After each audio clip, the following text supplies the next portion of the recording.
Hello, আজকে নিরামিষ একটা লাঞ্চ বানাবো বাচ্চার জন্য, যেটা একেবারে ভরপুর প্রোটিন প্যাক। প্রথমে 250 গ্রাম মতো পনির কিউব করে কেটে নিলাম। তারপরে 1 চামচ ঘি কড়াইতে গরম করে তার মধ্যে পনিরগুলো দিলাম।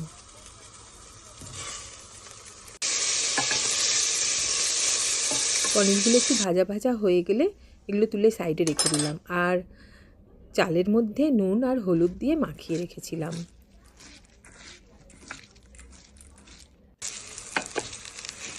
তারপর ওই ঘিয়ের মধ্যে চালটা দিয়ে হালকা করে ভেজে নিলাম।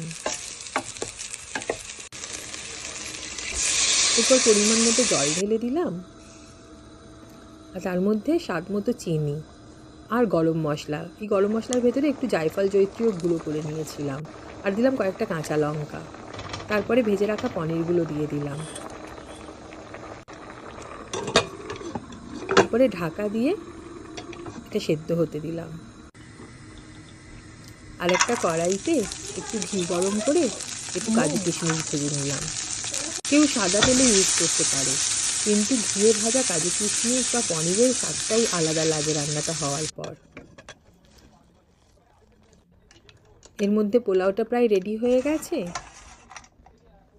এবার কাজু কিশমিশগুলো ছড়িয়ে দিলাম আর ভালো করে মিশিয়ে নিলাম। ব্যাস, পনির পোলাও রেডি।